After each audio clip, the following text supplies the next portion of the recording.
انہوں نے فرمایا کہ جب نبی کریم صلی اللہ علیہ وسلم معراج شریف کے وقت آسمانوں پر گئے تھے تب آسمان افضل تھا، حضور نے جب زمین کو اختیار کیا تو زمین افضل تھی۔ سبحان اللہ، سبحان اللہ۔ یعنی کائنات میں قاعدہ ہے۔ ہمارے ان بھائیوں کے، ہمارے بڑے بھائی، ان کے والد گرامی، ان کا انتقال ہو گیا، ہمارا گمان ہے، ہمیں تفصیل نہیں معلوم، لیکن ان کی کوئی یادیں ہوں گی نا، گھر کے اندر ان کے کپڑے یا ان کی کوئی چیزیں استعمال کی، تو بھائی آپس میں کہتے ہوں گے کہ یہ میں رکھ لوں، یہ میں رکھ لوں، حالانکہ وہ پرانی ہو گئی، کسی استعمال میں نہیں آئیں گی۔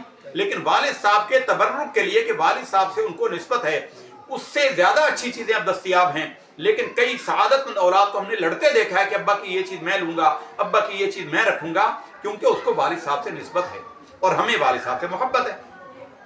ہم خود ملتان سے آئے تو ہمارے والد صاحب کی ایک چھڑی تھی، وہ ہمارے گھر میں ٹنگی ہوئی ہے، وہ ہمارا بچہ ہمیں کہتا ہے کہ آپ چھڑی رکھا کیوں؟ حدیث میں ہے کہ 40 سال کے بعد جو چھڑی لے کر چلے وہ تکبر سے پاک ہو جاتا ہے۔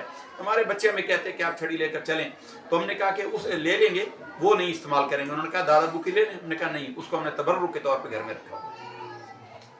کیوں؟ اس کو نسبت ہمارے والد صاحب سے، جس کے اندر ادب ہوگا، محبت ہوگی۔ تو قاعدہ ہے کہ انسان کو جو عظمت حاصل ہوتی ہے وہ نسبتوں سے حاصل ہوتی ہے، نسبتوں سے عظمت حاصل ہوتی ہے۔ تو نبی کریم صلی اللہ علیہ وسلم سے جس مٹی کو نسبت حاصل ہو گئی وہ عرش اعظم سے افضل ہو گئی، کیونکہ عرش مخلوق ہے اور رسول اللہ بھی مخلوق ہیں، اور مخلوق میں تمام مخلوقات سے افضل مخلوق نبی کریم صلی اللہ علیہ وسلم ذات مقدسہ ہے۔ اب ہم یہ بیان کر رہے ہیں کہ حضور نبی کریم صلی اللہ علیہ وسلم کی حیات طیبہ، ہماری زندگی، ہماری جو موجود زندگی ہے، اس سے کئی درجہ اعلیٰ زندگی ہے۔ حیات کا تعلق روح سے نہیں ہے، حیات کا تعلق روح سے نہیں ہے، یہ یاد رکھیے۔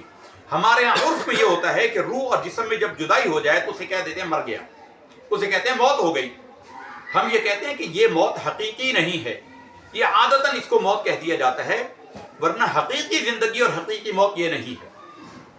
حقیقی زندگی، حیات جو ہوتی ہے وہ اور چیز ہے، روح کا جسم سے الگ ہو جانا یہ اور چیز ہے۔ صحیح مسلم شریف، صحیح مسلم کی حدیث ہے، 3 بھائیوں کا واقعہ ہے۔ مسلم شریف بخاری کے بعد سب سے صحیح کتاب جو روئے زمین پر حدیث کی کتاب ہے مسلم شریف ہے۔ مسلم شریف کے اندر ایک حدیث ہے، 3 بھائی تھے، مسعود بن حراش، ربیع بن حراش اور ربعی بن حراش، یہ 3 بھائی تھے، بڑے نیک تھے، پرہیزگار تھے، آپس میں بیٹھے باتیں کرتے رہتے تھے، آخرت کو جب یاد کرتے تو بڑے روتے۔ ایک دن رونے کا، آخرت کی یاد کا جب غلبہ ہوا، اتنا غلبہ ہوا کہ مسعود بن حراش نے کہا کہ اللہ کی قسم میں تو ہنسوں گا ہی نہیں جب تک کہ مجھے اللہ تعالیٰ جنت دکھا دے، میرا کوئی ٹھکانہ دکھا دے، کیا پتا مرنے کے بعد جنت ملتی ہے یا دوزخ ملتی ہے، اگر تو دوزخ میرا ٹھکانہ ہو جائے پھر دنیا ہنسنے کی جگہ کیا ہے؟ ہنسنے کی جگہ تو تب ہے کہ مجھے دنیا میں پتہ لگ جائے کہ میرا مقام آخرت میں کیا ہے۔ اور اسی طرح کی ملتی جلتی باتیں ان دونوں بھائیوں نے بھی کی۔ انہوں نے کہا کہ ہم بات ہی نہیں کریں گے، اس نے کہا میں ہنسوں گا نہیں، مسعود نے کہا میں ہنسوں گا نہیں، اور دونوں نے کہا کہ ہم کلام ہی نہیں کریں گے۔ فلہذا اس کے بعد سوائے ضروری سلام کلام کے جو اللہ نے لازم کے، اس کے علاوہ وہ کوئی کلام نہیں کرتے تھے۔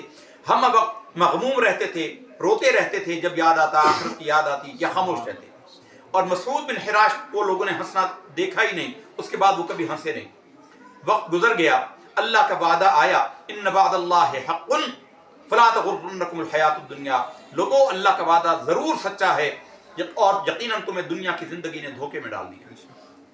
مسعود بن حراش پہلے فوت ہو گئے، وہ فوت ہوئے، ان کو غسال جب تختے پر لٹا کر غسل دے رہا تھا، اب وہ فوت ہو چکے تھے، غسل دے رہا تھا، اللہ نے ان کو جنت میں ٹھکانہ دکھا دیا اور وہ ہنسنے لگے۔ یہ مسلم شریف کی حدیث ہے، کسی مولوی صاحب کا قصہ بیان کیا ہوا نہیں ہے، مسلم کے اندر حدیث ہے کہ مسعود بن حراش ہنستے رہے، غسال ان کو غسل دیتا رہا اور یہ ہنستے رہے، اور ان کے بھائیوں نے جو دیکھا تو انہوں نے کہا کہ یقیناً ہمارے بھائی کو اللہ نے جنت میں اس کا ٹھکانہ دکھا دیا، تبھی تو یہ ہنس رہا ہے۔ سبحان اللہ۔ پھر اللہ کا کرنا یہ ہوا کہ ایک جنگ کا معرکہ پیش آیا، حضرت عمر فاروق رضی اللہ تعالیٰ عنہ کا زمانہ تھا، واقعہ جنگ کا پیش آیا، اس میں یہ دونوں بھائی شریک ہوئے اور ان کی شہادت ہو گئی، یہ جو باتیں نہیں کرتے تھے۔ اب دونوں بھائیوں کو ایک ہی وقت میں تخت پر لٹایا گیا، شہید کو غسل نہیں دیا جاتا، اس کو اسی کفن میں لٹایا جاتا ہے۔ جب ان کو لٹایا گیا تو وہ دونوں آپس میں باتیں کرتے رہے، دونوں بھائی، مسلم شریف کی حدیث ہے، دونوں آپس میں باتیں کرتے رہے۔ لوگوں نے کہا شاید ہمیں دھوکہ ہوا ہے، ان کے منہ کے آگے روئی لگائی گئی کہ شاید سانس آ رہی ہو، ان کی اندر زندگی کی کوئی اور رمق نہیں تھی، لیکن باتیں کر رہے تھے، اور باتیں کرنا آپ جانتے ہیں کہ حیات کا عمل ہے، حیات ہوگی تو باتیں ہوں گی، حیات کے بغیر باتیں نہیں ہو سکتی۔ تو آپ تو نبی کی بات کر رہے ہیں، نبی کے غلام بھی زندہ رہتے ہیں، ان کی بھی حیات ہوتی ہے۔